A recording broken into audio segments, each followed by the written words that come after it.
You know, when the Montreal Canadiens played the Vancouver Canucks in the first round of the 1975 NHL playoffs, it was a story of two very different franchises.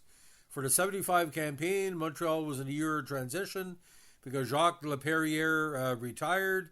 Frank Mahovlich jumped to the WHA for the Toronto Toros, and some of the players Montreal brought in, like Don Orey and Glenn Sather, weren't really doing anything for the Habs that year. Now, ironically, Montreal could have played a myriad of other teams, including the Islanders, Rangers, and St. Louis, but because of the staggered 12-team playoff bracket, where four of what do you call wild card teams played in the first round, it was up to Montreal. I mean, eight wild card in the first round was up to Montreal to play the number six seed out of that zone because they were behind the Islanders and Buffalo in the standings. And this, of course, cost him the Stanley Cup because he played Buffalo in the semifinals and lost in a rough 6 games, which included a devastating loss at home in Game 6. Now, Montreal that year, again, Guy Lafleur had a breakout year despite losing 10 games in the season due to injury. Ended up with 119 points and 53 goals in 70 games. And on the special teams, he had 15 power play goals, 2 shorthanded, and 11 game winning. So a tremendous total. Now, Pete Mahovlich was still there, but Henri Richard, who was the captain of the squad, had a major ankle injury in the fall. It did not play until the spring into the postseason. But Montreal had a bunch of like a youth movement with Yvon Lambert, Dougie Risebrough, Mario Tremblay, Bob Gainey, and Jim Roberts came back in the lineup as well. But Glenn Sather, to fill a few spots, only had 16 points in 63 games, including 6 counters, and Don Orey only had 12 points in 56 contests. Now, he tried Claude Rose for a while, as well as Chuck Lefley, wasn't doing it, and Dryden had an okay season, but he was backed up by the up-and-coming Michel Bunny-Larocque. Now, Dryden went 39-16 that year, with Bunny-Larocque going 17-5-3. So by the time they made it against Vancouver in the second round, a lot of people were anticipating. It doesn't happen very often that Vancouver, I think it's the first time they made the playoffs, obviously, and no one was expecting Vancouver to take on Montreal so strongly. Now, the inter-division playoffs as the Norris champions and a third seed overall with 113 points in the regular season, losing to tiebreaker to both the Flyers and Buffalo in total wins.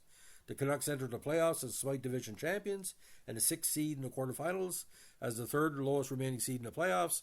They garnered 86 points through the regular campaign. It was the first playoff series between these two teams. Montreal swept all 4 games in this year's regular season set. The series also marked the first appearance of a team representing Vancouver in the Stanley Cup playoffs in 51 years. Ironically, the most recent team to represent Vancouver before this was the venerable Vancouver Maroons, who lost to the Montreal Canadiens in the 24 Stanley Cup finals. Now, the first game in the Montreal Forum obviously went all Montreal. Yeah, despite the fact that they were tied 1-1 after the first, with Guy Lapointe, his first of the series was augmented by Vancouver's Pauline Bartolo at 15:40. Now, Jerry O'Flaherty tied it at the end of 2 on his first counter of the postseason at 17:24 after Guy Lapointe scored on the power play. After the first period. At the second, Guy Lafleur, his first, and Cornway had a power play within 4 minutes of each other, gave Montreal a 4-2 lead after 2. And in the third, Guy Lafleur and Steve Shutt at 11:04 and 17:21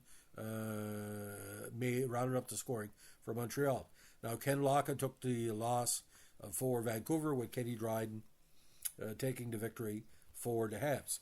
Now, in Game 2, it was a very weird contest because Doug Risebrough at 12:39 gave Montreal a late second period lead in a very defensive struggle. But Jerry O'Flaherty, with his second of the postseason at 15:08, tied it. And of all people, former Montreal Canadiens #1 draft pick Gary Monahan scored at 13:46 in the third to win it for Vancouver. The big difference in this game, of course, was putting in Gary Smith to replace Ken Lockett. The venerable backstop stood at his end in the contest. Now, in Game 3, back at Pacific Coliseum, where the PCE was rocking. John Gould led Vancouver to an early 1-0 lead, but after that it was all Montreal, with Jimmy Roberts, Bob Gainey, and Jacques Lemaire scoring the second period at 3:56, 15:06, and 19:28, and Guy Lafleur's third in the postseason on a power play rounded out the scoring to make it 4-1 in the third period. Gary Smith took the loss, and Dryden back in the nets again. Now, Game 4 again was all Montreal. After a scoreless first period, Lafleur scored a 4:06. Then Cornway at 16:38 of the second. Peter Mahovlich had a counter at 7:35 of the third. And the second insurance marker of the period was at 14:17 by Serge Savard. Gary Smith took the loss, and Ken Dryden got the victory. Now, Game 5 is probably one of the best games of the 1975 postseason, because Vancouver staked himself to an early 1-0 lead on a power play by John Gould. Now, Peter Mahovlich tied it at 1-1 in the second, with Paulin Bordelot scoring at 5:45 on the power play to make it 2-1. Now, Cornway made it 2-1, with Paulin Bordelot scoring at 5:45 to make it 2-2. Now, ironically, Andre Boudria, who was was thought to be in the Montreal Canadiens' plans for the 1970s, had one of the biggest goals of his career at 10:38 to put the boys ahead 3-2. Now, in the third, it was Vancouver staked himself to a 5-3 lead when Bob Daly, that tall drink of water, scored at 5:36. But from then on, it was all Montreal, with Peter Mahovlich scoring at 8:09 to come within one, the second of the contests.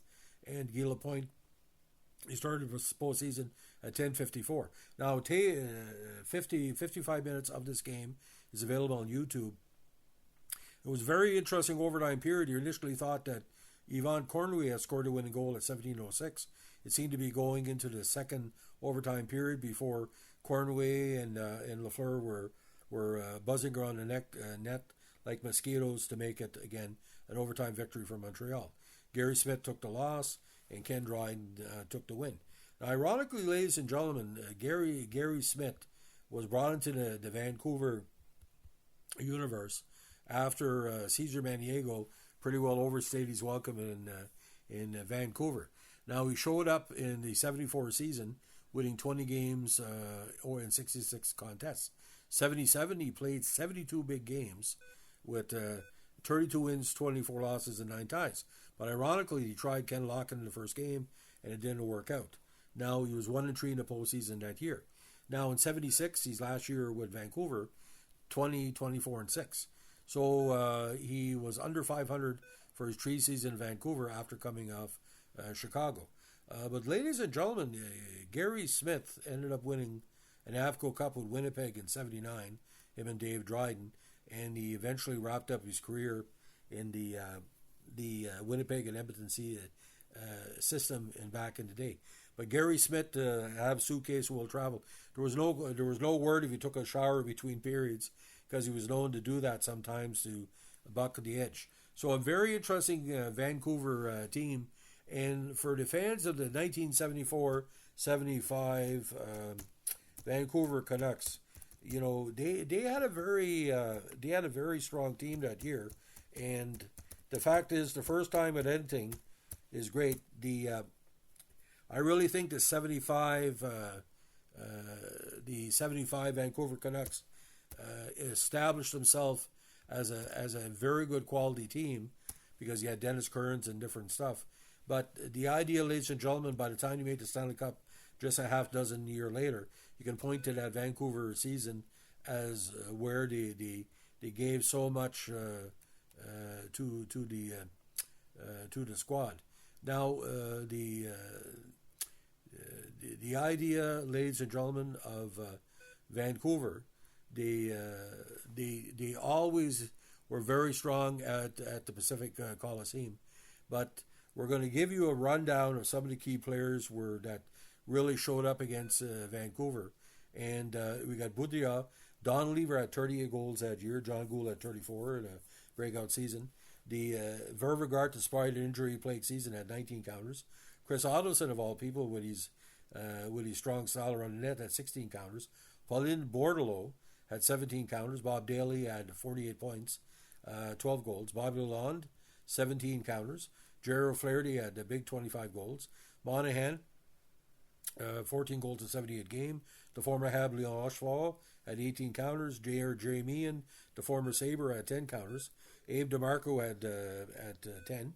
Mike Robitaille, very underrated on defense, had 2 counters. Greg Body had 11. Tracy Pratt, John Grisdale, Dennis Kearns, Ron Settlebauer, Bobby Murray, Harold Sneps, a very young Harold Sneps, Jim Mayer, Barry Wilkins, Smith, Bruce Bullock, Jim Wiley, Dave Dunn, Bob Hurlbut, Jocelyn Gavramont, before he went to the Sabres, of course, Barry Wilcox, Ken Lockett, and of course Bruce Bullock had 1 game. Lockett had a not too bad of a season, 6-7-1, but Vancouver made a lot of key trades with Toronto, Buffalo, Pittsburgh, and Atlanta that year, so that's what was going on. But kind of interesting it is the Vancouver Canucks jerseys were as head scratchers as possible, just to see in a small stick.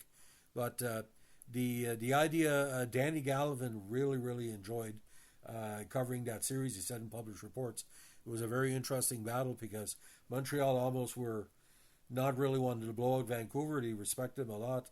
And Gary Smith, playing with Chicago with Tony Esposito, the former had a lot of respect amongst the players from Montreal. But really needed Frank Mahovlich. They should have tried to bring Frank Mahovlich back for the playoffs, but he already signed with the Toros. That was a big loss. Don Orey was never going to replace Pete Mahovlich. And, Lambert, Risebrough, and Tremblay, the kid line, were just a little bit too young at the time. So, ladies and gentlemen, it's the story of the 1975 NHL playoff between the Montreal Canadiens, who did win the Cup that year, and the up-and-coming Vancouver Canucks. If you like what we're doing here with our Vintage NHL podcast, let us know in a like, comment, subscribe, or share. Bye.